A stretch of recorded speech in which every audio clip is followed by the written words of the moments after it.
If you're a battle enthusiast, then you'll want to watch this show. The fight scenes and dramatic twists will reignite your love for anime and help you discover what peak fiction looks like.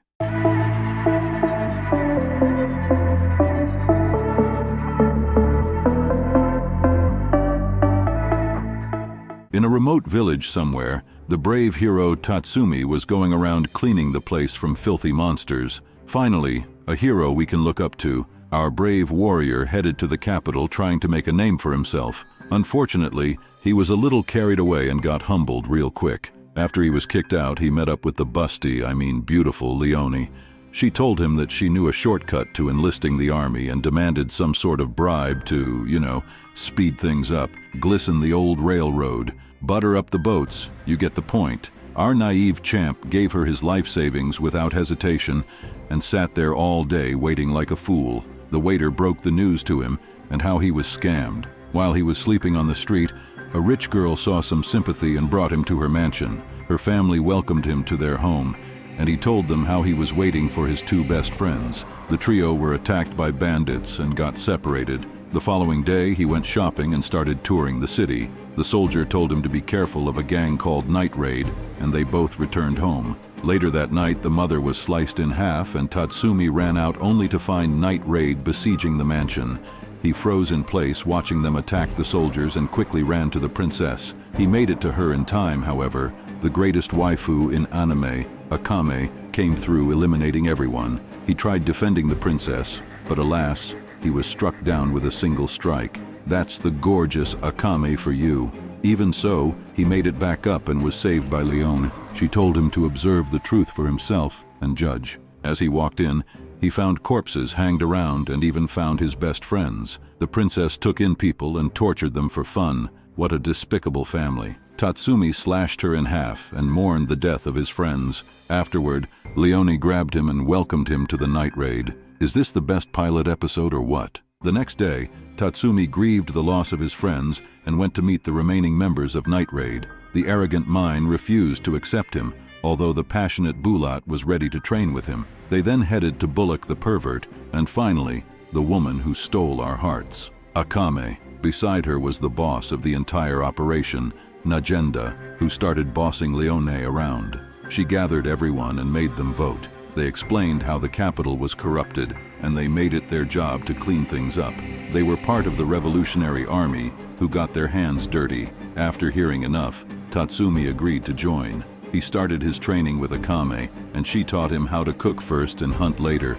Oh boy, Akame, you sure are divine. Later on, the raid received an order of a corrupt official, and Tatsumi volunteered to kill him. Akame and Leon completed their mission with ease, and Tatsumi was struggling trying to kill the ogre. After a few back and forth, he managed to get a jump on him and succeed with the mission. Attaboy. Akame was proud of him and officially welcomed him. The next day, their base of operation was attacked, and the gang split up to deal with the matter. Bulat summoned his imperial arm, Incursio, and Akame used hers to decapitate the enemy with one strike. Mine's imperial arm was a deadly sniper, and Leone used her tiger-like claws. Bullock possessed strings, and everyone was endowed with powerful gifts, except Tatsumi of Corsi. Bullet showed him how it's done, and he went to sleep feeling overwhelmed about the whole situation. The next day, he went to call upon Mini and saw more than he bargained for. Afterward, she took him to the capital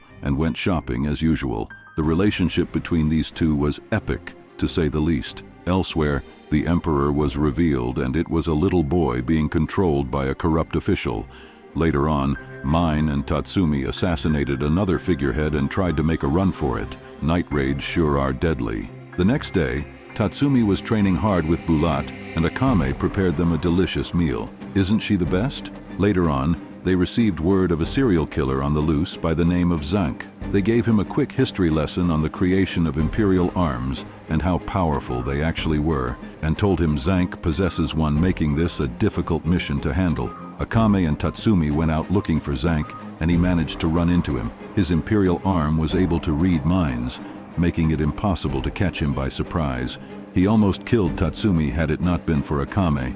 The assassin versus the executioner, their battle was impressive. Akame increased her speed to the point where he couldn't dodge and killed him on the spot. The next day, Tatsumi awoke to the beautiful presence of Shield, and they went straight to training. She was a klutz at everything she did, and even in the past, nothing worked out for her. However, when her village was attacked, she masterfully eliminated everyone and found out what she was good at. They then gave Tatsumi the imperial arm of Zank, but alas, he wasn't compatible. She then told him about the most powerful imperial user, S-Death. He went out feeling bummed, and Shield came to comfort him. Elsewhere, an entire empire was frozen by S-Death, Akame's natural rival for the hottest waifu list. Afterward, he and Leon went to the market, while the emperor sought to summon S-Death. Tatsumi then met up with Seryu, who was a student of the ogre. Talk about an unexpected coincidence. What are the odds of meeting the student of the guy he killed? Afterward, Leone transformed and took Tatsumi for another mission. They entered a pleasure chamber filled with intoxicated girls. Leone felt disgusted by this, and they both started slashing them apart. They had it coming, to be honest. What will happen to the girls now? Elsewhere, Shield and Mine were attacked by Seryu. From the looks of it, she possessed an imperial arms and was much stronger than ogre. Her imperial arms was able to regenerate, tank attacks, and transform. Talk about a deadly combination. Shield tried closing the gap and getting a jump on her, while Mine was keeping the monster busy. Their plan was going well, and she even sliced her arms, until the monster started to rampage, of course. Hold up, did Shield really get shot and eaten? Oh no, anyone but Shield. What a travesty. Seryu killed her and the whole gang was devastated, especially Tatsumi. To make matters worse for the night raid, S-Death arrived to the capital spelling disaster. Mine was a bit injured from the battle, and S-Death was ready to launch her attacks. Even Akame broke down into tears. I guess she was human after all, the most beautiful human, and the strongest. Tatsumi was hell-bent on training, and Bulat saw to it. Elsewhere, the Imperial officers were causing chaos and blaming it on the night raid. Quite the tricky strategy. The night raid was upset after their name was defiled and they sought revenge. They went to a ship trying to ambush the Imperial forces, and Bulat turned invisible to catch them off guard. Tatsumi was playing the bait, and they waited patiently for them to show up. They finally showed up, and Tatsumi went at it against Daidara, and this guy was tough. Bulat had to show up to protect him. He summoned his Incursio and showed them who was boss. However, his old master, Lever, arrived to thwart his plans. Bulat hesitated for a moment, and Lever used his imperial arm to summon water. Tatsumi, on the other hand, had his hands full dealing with Naya. They seemed evenly matched, and none of them relented. Lever was going crazy since they were in the middle of the sea and had all the water in the world. Even so, Bulat refused to give up despite the countless attacks. They both reached a stalemate, and Lever tried hiring Bulat to the Imperial forces. Just then, Lever used a drug enhancement. Even so, Bulat held his own until he was struck by his blood attack. Eventually, Lever fell to the ground and told him why he joined S-Death. After revealing that his blood was poisoned, he fell to his death, and Bulat gave Tatsumi with his dying breath. Oh no, not Bulat too. First Shield, now him. What's with this show? Is it Game of Thrones? Tatsumi used Incursio to transform into a diabolical monster and ended Nia with a single strike. Afterward, Tatsumi met up with S-Death, who seemed to have taken a liking to him. Oh, you lucky chap. How did he manage to bag a hottie like her? S-Death was looking fabulous, and she even made a move on him. Be careful, Tatsumi. She is going to make you her slave. However, Tatsumi managed to resist her temptations and defy her seduction. Oh, S-Death, you sure are special. The next day, Tatsumi met up with Kurome, Akame's sister. S-Death interrupted their conversation and gave him commands. He went out with a guy named Wave, and upon trying to escape, he was stopped by Wave and barely managed to escape. Fortunately, Akame came to save him and welcome him back. Elsewhere, Wave was punished harshly by S-Death, and they insisted on getting him back. S-Death did really fall in love, huh? Later that night, the night raid were attacked again, and Bullock was trying to defend the fort until Akame showed up to show support. Who were these guys? They sure were strong. Tatsumi joined the battle and was no match for them at first. Good thing Mine came to deal with the matter.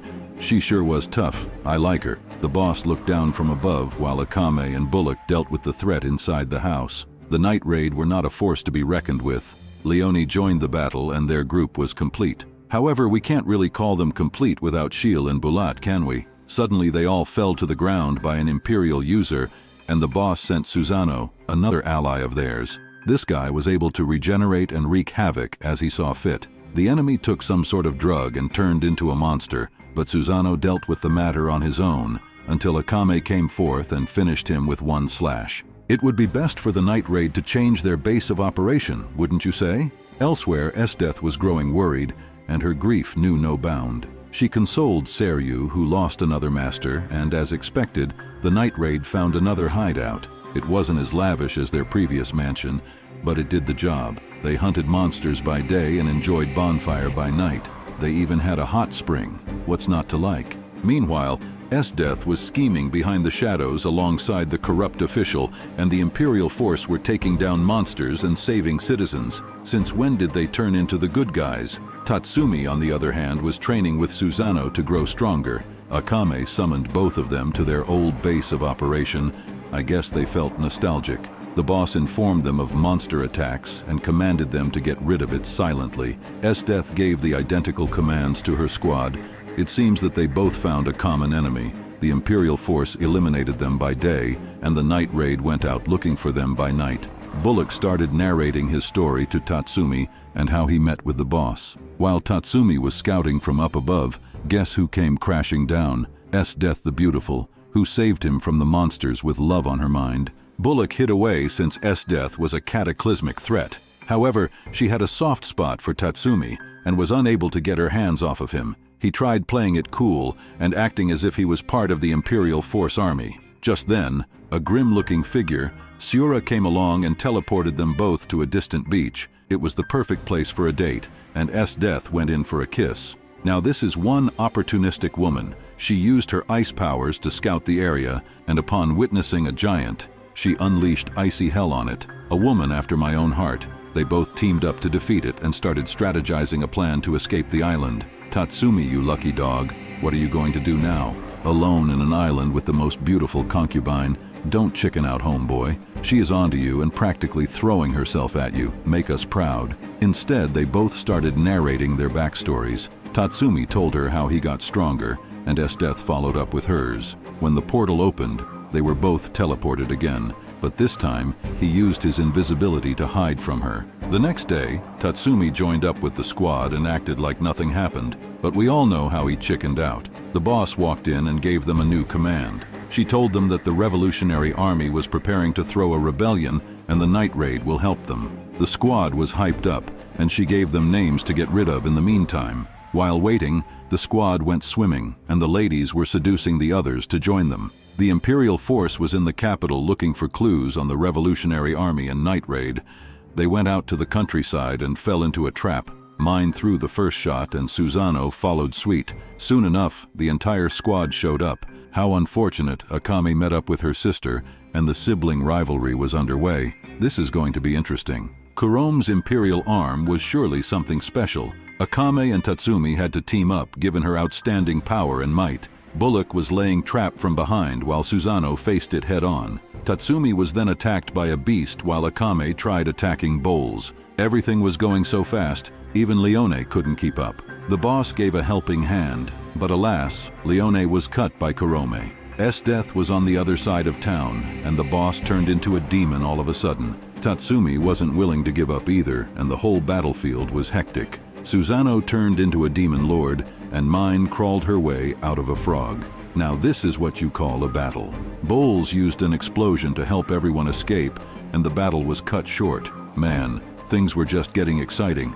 Bowles was caught lacking by Chelsea, who was a master shapeshifter. This girl is dangerous. She even transformed into Bowles and went ahead to meet up with Kurome. She struck her with a poisonous needle when she least suspected it and tried making a run for it. Unfortunately, Kurome was immune to poison and got back up. Poor Chelsea. She was struck down like cattle and beheaded for everyone to see. This show is insane. The squad is diminishing by the day. Esdeath went to a harem leader seeking assistance. She wanted to hire his demons, and Kurome was feeling a bit queasy after the fight. Mine and Tatsumi went to the market looking to scout potential threats, and the demons caught sight of Bullock. Later on, Akame met one of them and engaged in a fierce battle. Bullock was being chased by the others and had to contend with two of them. Akame dealt with one of them quickly, and now Bullock was left. The fight scenes in this anime are superb, to say the least. He caught one of them in a trap and crushed his heart. The female was tough, but using his strings he managed to get an upper hand. The night raid got together to enjoy a scrumptious meal and celebrate their recent success. Afterward, Mine and Tatsumi got into position, but were found by Seryu and blasted to Kingdom Come. Mine was finally ready to exact revenge for Shield, but Seryu has sure upgraded since last time. How did she get so strong? Mine was at a disadvantage for the first time, and things weren't looking good. Tatsumi was sadly distracted, and the rest of the night raid met up with Kurome. Wave came to save her, and Mine's memories started to flash. Oh no, anyone but her. Wait a minute, she managed to catch Seryu off guard. However, she had a bomb inside of her.